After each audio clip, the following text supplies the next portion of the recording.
Welcome to the 22nd episode of my Crusader Kings 2 The Old Gods gameplay. Last time I actually managed to say it was the 20th, when it was actually the 21st, sorry about that. Well, ain't really more to say about that, sorry for messing it up. Hopefully it won't happen again though. Today I'm basically going to try and continue. Perhaps this or probably the 3 episodes from now, 2 or 3 episodes from now, we will declare a great holy war for Germany. And until then, we'll simply have to try and stay peaceful, try and have Ireland and hopefully Lithuania, perhaps a couple of others join us. And as we are now, I haven't really taken anything myself in a long time. I've taken these 2 counties, that's the only thing I've actually taken. So we'll have to see. I'll probably try and take some land this time, but I can't really promise anything. And all of that, I'll continue raiding, and as you can see, most of my titles have already been created and handed out. There are only 4 duchies remaining and 5 to usurp, so I'll raid enough money for that, continue to upgrade my holdings, and generally just trying to secure my own place of power.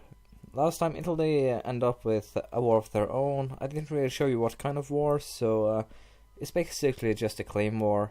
Italy won't change much afterwards, and there is now a new leader of the empire, as I said, the Mahmudid. Don't think they'll stay long though. They already have quite a decadence gain, and it will only increase, I believe. Other than that, it would seem that it's splitting a bit here, but still staying pretty decent over here. Leon could probably use this opportunity to grow again, and we'll have to see if they actually manage a reconquist on their own before we interfere and sabotage them. There aren't many Christians left, as you remember. This is basically it. There are Orthodox people somewhere. Sumanusko still doing pretty good. The Tengri is slowly being eradicated by the Sunni Seljuks, I believe. Yes, so that's kind of disappointing. The Tengri still survives here though, as high chiefs of Pest and Hungary mostly, so perhaps they'll be able to push the Seljuk back, but I honestly doubt it. Still no real changing power. Perm and Perm are probably at war with each other. Yeah, they're actually... No, there aren't. There is one Perm as the Duchy and one Perm as Duchy of Perm and Ugra. I don't know why they both are called Perm. Probably something that should be self-explanatory, but I don't know. Britannia, Rus, Perm, and Seljuks are currently the steppe countries, so it could be interesting to see how it develops. The Byzantines are basically going down. We should probably end up swooping up all of Greece soon, or my guys will do it for me. And with that, I'll just get on playing and see how things develop. It would indeed seem that my vassals are quite the conquerors, as they've just attacked the last remainder of the Tengri and taken 4 provinces. This one, and I just raided them before, so they're actually kind of destroyed.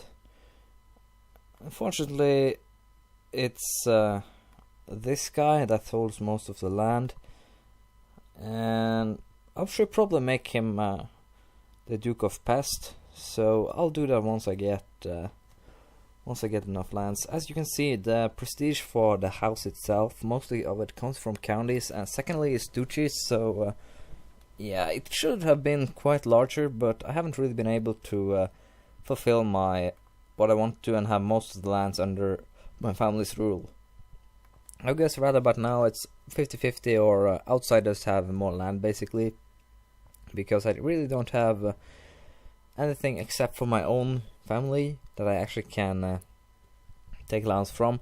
Hopefully they'll be able to most of the dukes, however, are of my family, so hopefully they will be able to take back the lands and hand it out to excess kids and such. Hopefully that's what they'll do. Probably they won't do it, so it could be interesting to see how things actually work out. And apparently these guys are currently under attack from the Jarl of Austria, and he is one of the few Jarls that's actually not of my family, even though he's married to one of my family. It's not matrilineal, so that's too bad. Other than that, I believe they'll probably take some more land if they get the chance. So it could be interesting to see how things actually develop in terms of my vassals. I don't really think to do this world if I am actually aiming for a world conquest, I won't really have to do much myself. They'll actually do it on their own. So that could get interesting to see. At least they're not trying to expand eastwards towards the inevitable horde, I believe. So that's good. I want to keep the line here. Basically, if I keep it here, I will have the supply limits to actually be able to deal with it, I believe. So that should be good. And well, basically, I'm just now contemplating whether or not I should take this area right now, simply so I can hand them out to family members, or if I should wait. And I believe I will wait, because the last Independence 3 was a bitch to deal with. It took 2 or 3 years, and that means that I lose 4 or 6 years of drift time from each of these countries. So I'll wait until some of it are drifted at least. Germany will be taken in 20 years when I can use the Great Holy Wars, but that's just because I want to have the countdown start early. And then I'll probably just take the rest too while I'm at it, but it's risky, and I'll have to see how I'll handle it. So could be fun to try at least. I'll probably have to grant someone independence in the end, but that should work out okay. It was seen that my guys are actually up here too and dealing with. It seems to be a prepared invasion, I believe. Yes, Norlander prepared invasion for Brittany, and they're basically just trying to take these 3, which I don't really have any problems with. It's a small kingdom, so this should probably just be allowed to take it without any fuss. But it leaves a power base here that will eventually go south. But once they meet the Mahmudid, I believe they will stop until they have a revolt, and then they'll start hacking away at them. So, yeah, as I said, I don't really have to do much. I simply have to keep them in check. So, yeah, I can either keep them in check or actively participate. For now, I'll just keep them in check and see how things develop. We have yet another family member that has decided to declare war on me for the claim of Scandinavia. And 30,000 men as usual. It's a pain in the arse, so to speak, but I should be able to make it by sending my troops down there straight away, and that's just what I'm going to do. Luckily, the King of Denmark is practical, since I just have to order his ships to send all of my troops down there. And here is something that's annoying once again. I believe it is made that way, that they get 8%, simply because it's the only way they could win. But still, this is an empire. You're fighting for an empire, a huge empire, and you're taking one county. Yeah, just some peasants in Vexen, but still, he has taken one county and gives 20%. It's one county, it's not... I don't know how to goddamn describe it, but still, he has taken a single county of an empire of, I don't know how many counties I have. I have 900 holdings. He has taken 4 or 5, and that gives him 20%. I would be fine with 5 or 10%, but 20, that's just a bit excessive. And also, if they spawn inland, it's where I can't reach them with a ship, I'm doomed. Yeah, everybody wants to take me down at once. But still, it's annoying. 40%, he has taken 2 holdings. 2 holdings that doesn't really even matter so much. They aren't even de jure Scandinavia. He's fighting for the empire. It should have at least a little bit of a bigger cost than... Yeah, he's taken 2 provinces. That will grant him... 40%. No, it doesn't really... It shouldn't work that way, at least. I know I'm a bit whiny right now, but still. It's just too much. Especially since I see the adventurers otherwise just lose horribly every single time. I find it a little bit more ridiculous because of that they actually get get 40% by taking 2 counties against the player. So I actually need to set up my army here. I'll have a meet with this guy, and that guy. And it should probably lead to a fairly easy victory. I have the offensive ground. I simply have to wait to I get a good tactic, and they are losing 3,000 men on that single flank. I just have to wait until these guys actually join up with each other. And this is kind of spooky. This army is actually that of the Jarl of Silesia. And his army is actually bigger than the King of Denmark's. So he and the King of Denmark will actually be arguing for the coming years about who is actually the biggest vassal, more or less. So that could get interesting. It'll probably get dicey, but I don't really see any big problems. It's like arguing with these guys. They do good in the beginning, but then it all falls apart for them. And once it starts falling apart, it often snowballs. Yeah, I'm about to study technology. I can actually do that in my own provinces. No, I was researching. Damn, sorry. Should probably do it up there. And yeah, I have a better guy to send to study technology. There we go. And for now, but still, I find it hilarious that a host of 30,000 men attacks a empire that has 6 times the force. It doesn't really make much sense to me, so there that is. And seriously, it really doesn't. You are attacking something that has far more men than you have, and at the same time, you basically don't have any good troops. Still, it's just like the revolts. They happen not too often, but still they happen very often. I can kick one down, then the other one rises, kick them down, then the third one, and so forth. But still, they don't really give up. They simply decide to, oh, wrong, he's out of the county. But still, they come back, and it's annoying, but we'll have to deal with it for now. And should probably be easy. So, as you can see, these small wars are probably already won, so I'll just finish this here, and there we go. War is won. As you can see, they aren't that hard to deal with. All you have to do is kill all the troops. It doesn't really matter if they siege anything, if you can kill all the troops. And I'm simply too lazy to send for the boat, so I'll have them walk up there. Should probably go okay. I also want them to do some raiding in the border region here, so should be okay in that regard. So what I'll do now is simply to continue raiding them, and basically just steal cash and upgrade my holdings.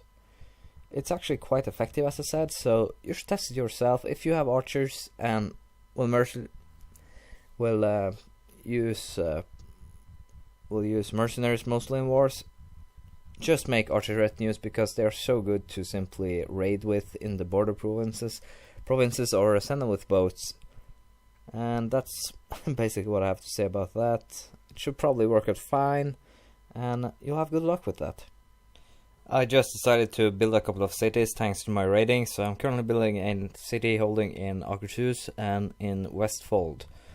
I'll probably do the same along the coast, and in Uppland and Telemark I will be forced to build I'll actually be forced to build a city here and a temple here, and I'll probably do it as soon as I've done with all these.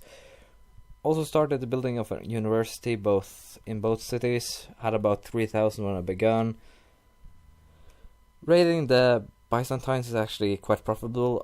This county alone earned me about 300-400, so it's quite profitable. I'll simply go along the line here, up here, and then raid downwards here again. I'll probably just raid in a circle to allow their holding some time to regenerate their cash. These guys have actually just raided down here, so I'm just going to send them up to Germany for now. Probably have them raiding northern Germany, short distance from my fleet. So the reason why they aren't building anything in these 3 holdings is that the technology that's currently in the counties have reached their maximum. They are maximum upgraded, so I actually now have to wait until I can upgrade castle infrastructure again, until I can actually do anything of value, so to speak. So I'll simply have to wait until then for upgrading my holdings even further. Until then, I'll just keep raiding, and as far as I know, Italy is in trouble because, this guy just declared, Yes, he declared a prepared invasion for Croatia, which is actually just 3 counties when you think about it. These 3 could probably just declare a holy war, but free troops, who can resist? And these guys are currently locking up here. They have taken the rest of Britannia, they have taken Maine, and other than that, they haven't really taken anything. It just looked like they've taken a lot. So as you can see, we are currently establishing ourselves with pure dominance now. We were dominant to begin with, but as of now, we are extending that dominance quite a lot. And by raiding, I am actually weakening my neighbors enough to have these guys actually inflict some damage. What is this army doing? Let's see. He's actually prepared an invasion of Aquitaine, it seems, against a... it will see me as... they have prepared an invasion for Aquitaine, so I'll probably have to revoke that crown as well and destroy it. So I'm kind of hoping I'd avoid that, but still, it's okay. But they're moving ahead a little bit too fast for my liking. And as of 4 years more in Ireland, our first kingdom will be forged in Scandinavia.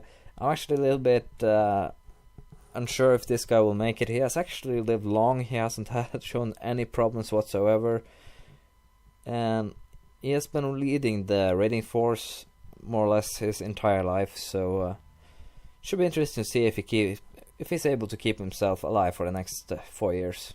It actually seems that they could create the Syrian Republic. It just took them forever.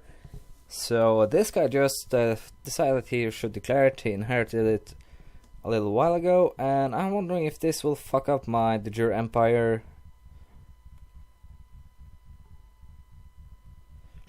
Probably shouldn't. We'll have to see, as I believe it doesn't belong to any de jure empire at the moment. No, as you can see, it doesn't belong to anyone.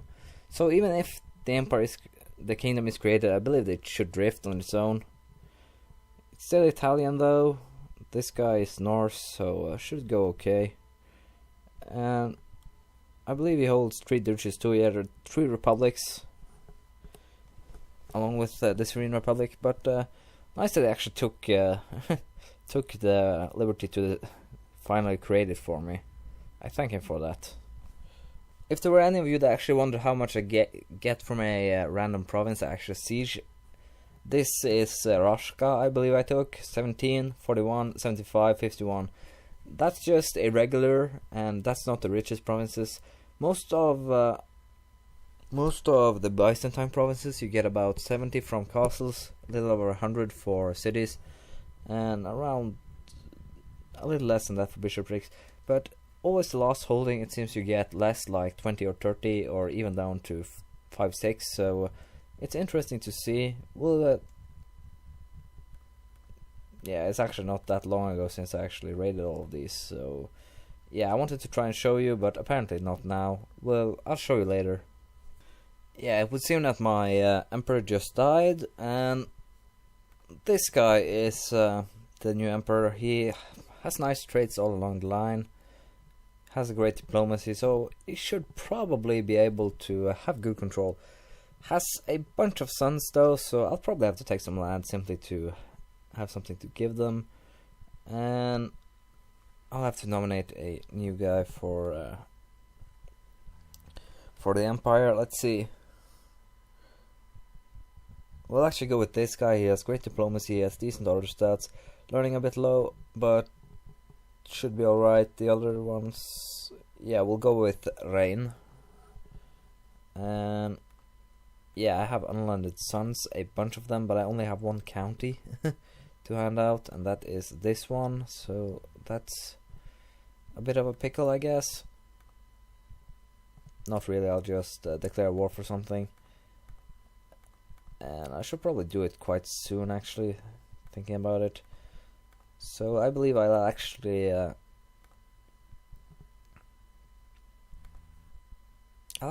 go ahead and annoy the Byzantines a little bit, I guess. It's been a while since I've been bothering them, so it could get interesting. Or I should probably just try and take these lands that are more or less just images of themselves. So I'll take these three, and then we'll bother the Byzes and the Seljukes for whatever it's in the middle, more or less, and I guess that's the plan. So right now I'll just I have 27k men. Oh, I'm actually at war with a lot of people. Yeah, let's see. I should probably end up quitting those wars quite soon. I forgot about these guys, so we'll just have them deal with that. And yeah, the Italian war I'm still actually bothered with, so I'll have to see. Probably should just drop out of it altogether, I believe. I don't know how it works. I'll just deal with these guys, despawn, and then I'll despawn all of my troops, basically. There we go, and I don't really care if they lose that war or not, so I'll just have those guys stand down. Do I have anything more? No. Yeah, I'll also go ahead and train some more retinues, as things could get dicey quite quickly now. I have 10k defense retinue. I should probably send them down to the Byzantine area, simply to keep control over things, see that things actually go as planned. You guys are running far too far ahead. You are to go there. I'll actually have him lead his armies himself, so hopefully he will gain something from that. Let's see. Yeah, poor wife. Should probably... Can't. What is his current ambition? Does he have one? No. Should be able to raise stewardship though. A point or two should probably be enough, so should probably be able to deal with it. And just because everything seems to want to kill me right now, you guys can march down here. Bring some good generals with you. So I'll just war for this, and then I'll get back to you. And hopefully I'll be able to beat Italy as well. There we go, I've taken the lands I wanted to, these three. I'll probably declare war for the Duchy of Raskia, a holy war, along with a holy war for Slavonia. But that will probably have to wait for next time, and I believe this will be it for this episode. This army just was beaten by this one. I apparently pressed enter a little bit too early, so didn't get to see it. So apparently there is a war down here where the Venetians are actually trying to take Epirus, and I will actually try to help them, but we'll have to take down the Byzes a couple of notches, and I'm actually ready to do that. And next episode, maybe there will be a Great Holy War, or I'll probably prolong it to the episode after that, simply because I want to record the entirety of the Holy War. And also, next episode, Ireland will be part of Scandinavia. Hopefully, at least. Unless something goes very, very wrong. So, that's the plan for next time, and let's just have a quick look of factions before we quit. As you can see, there aren't really many independence factions. This guy is actually pretty well liked by everyone, as it seems. Yeah, you can see there's some people who hate him a little bit, but I gifted two, and they should be dealt with.